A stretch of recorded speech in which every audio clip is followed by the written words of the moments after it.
Hello दोस्तों, कैसे हैं आप सब। आशा करता हूं कि आप सभी अच्छे होंगे। आज मैं आपको बताने वाला हूं एक ऐसे देश के बारे में जहां पर भारतीयों को फ्री में घूमने की आज़ादी दी जाती है।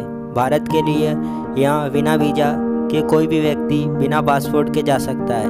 यह एक ऐसा देश है जहां पर सभी लोग अपने जन्मदिन को एक नए वर्ष के रूप में मनाते हैं।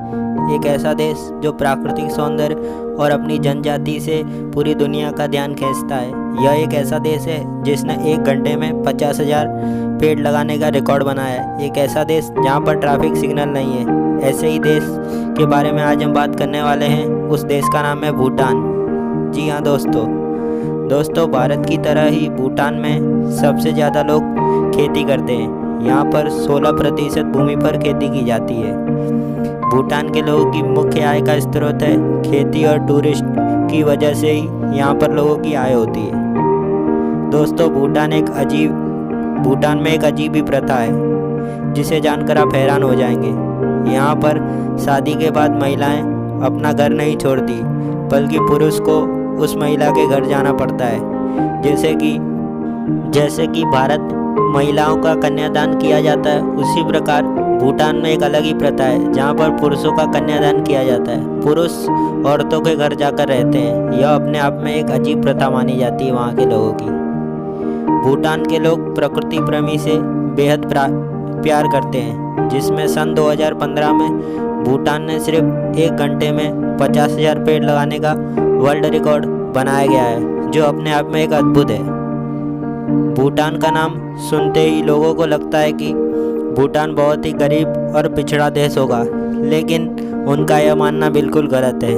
यहाँ पर स्वास्थ्य के लिए सेवा और शिक्षा मुफ्त में दी जाती है। यहाँ के लोग ज़्यादातर अपना बिजनेस चलाते हैं। दोस्तों, वैसे तो पूरी दुनिया में कायदे कानून बहुत ही सख्त हैं। सभी देशों के अपने अपने अलग अलग कानून हैं, लेकिन भूटान में कुछ अलग ही प्रकार के कायदे कानून चलते हैं, जिसके अंतर्गत यदि भूटान में आपने किसी लुप्तप्राय प्राणी की हत्या कर दी या उसको किसी भी व्यक्ति के द्वारा कोई हानि पहुंचाई, तो उस व्यक्ति को उम्र कैद की सज़ा सुनाई जाती है। यदि आपने किसी ऐसे जानवर को मारा जिसकी आबादी बहुत ही कम है, तो आपको उम्र कैद की जेल हो जाएगी। भूटान का सबसे ऊंचा पर्वत गंगाखर पुएनाम सुम है, जिस पर आज तक कोई नहीं चढ़ा। हालांकि इस पर्वत पर लोगों के कई विवाद हैं, क्योंकि कुछ लोगों का मानना है कि यह भूटान का सबसे ऊंचा पर्वत नहीं है। भूटान एकमात्र ऐसा देश है जहां पर तंबाकू बेचना गैरकानूनी है। आप पब्लिक प्लेस में सिगरेट भी नहीं पी सकते। यदि यहाँ की प्रकृति और पशु पक्षी के द्वारा उसको कोई भी तरह की नुकसान पहुंचाने की आपने कोशिश की, तो आपको 15 साल की सज़ा सुनाई जाती है। भूटान का आधिकारिक धर्म बौद्ध धर्म है। और भूटान में पूरी तरह से प्लास्टिक को बैन किया गया है। वहाँ के लोग प्रकृति प्रेमी हैं, जो कागज़ के बने बैग का उपयोग करते हैं। सबसे अच्छी बात यह है कि वहाँ ट्रैफिक लाइट नहीं होती, इसलिए सभी लोग वहाँ पर धीरे धीरे वाहन चलाते हैं। भूटान को the land of thunder dragons कहा जाता है, जिसका मतलब होता है ड्रैगन का देश।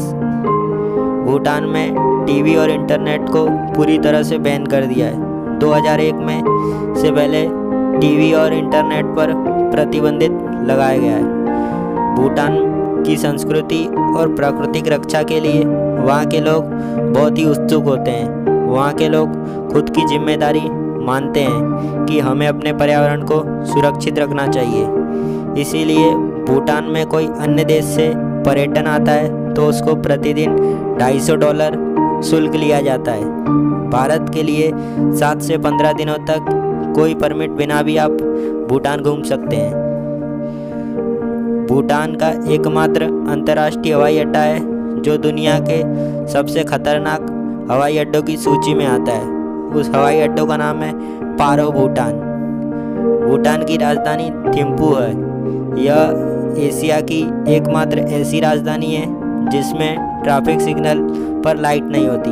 वहाँ की सरकार के विरोध करने के कारण वहाँ के लोगों ने यहाँ पर लाइट लगाने का सख्त मनाही की है। पता नहीं वहाँ के लोगों का ऐसा क्यों है।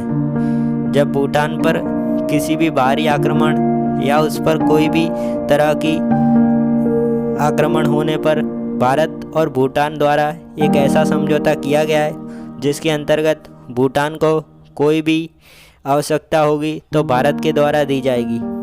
और सबसे अलग बात यह है कि भूटान दुनिया का एक इकलौता देश है ऐसा है जिसके पास आर्मी नेवी जैसी एक भी कोई सेना नहीं है। इसीलिए भूटान आत्मरक्षण के लिए दूसरे देशों के साथ समझौता करता है जिससे उस पर कोई भी देश आक्रमण न करे, जिससे भारत हमेशा भूटान की रक्षा करता है।